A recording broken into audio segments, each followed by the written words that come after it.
తెలుగుదేశం పార్టీకి సంబంధించిన అధినేత మాజీ ముఖ్యమంత్రి చంద్రబాబు తాను 40 ఏళ్లలో చేయని పనులు నేడు కుమారుడి వయసున్న జగన్మోహన్ రెడ్డి గారు చేస్తున్నప్పుడు తట్టుకోలేక జీర్ణించుకోలేక ప్రతి అడుగులో కోర్టుకు వెళ్ళడం, స్టేలు తేయడం, పనులను ఆపేయడం లాంటివి గడిచిన 5 ఏళ్లలో మనం చాలా చూసాం.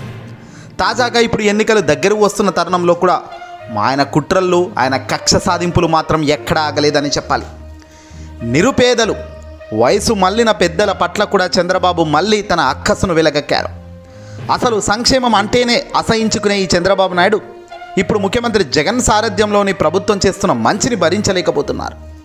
ప్రతి నెల ఇంటింటికి వెళ్ళి పెన్షన్లు పంచే వాలంటీర్ల కాళ్లకు కోర్టుల సహాయంతో బంధనాలు వేసి చంద్రబాబు తాను గెలిచానని మళ్ళీ సంబరపడుతున్నారు.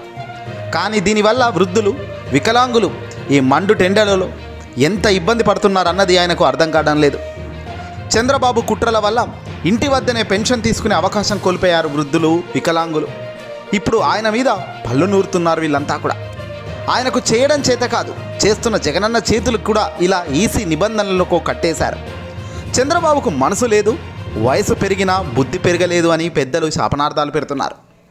చంద్రబాబు వైఖరి పెద్దలకు వ్యతిరేకమని మరోసారి అర్థమైందని పెన్షనర్లు ఆవేదన చెందుతున్నారు.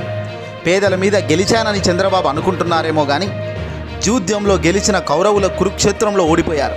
అదేవిధంగా చంద్రబాబు ఇప్పుడు కోర్టులో గెలిచాను, రేపు ఎన్నికల్లో ఓడిపోతారు పక్కాగా, మేము ఓడిస్తామని పెన్షనర్లే బహాటంగా చెబుతున్నారు. ఏదేమైనా ఎంత అడ్డుపడినా ఏది చేసినా కాస్త ఓపికతో ఒక్క నెల ఉంటే చాలు. వీళ్ళ భరతం మరోసారి జగన్ ఏ రకంగా పడతారా అన్నది కూడా ఇక మరో 5 ఏళ్ళు చూడాల్సిందే. ఈ వీడియోని అసలు ఎక్కువ షేర్ చేయండి.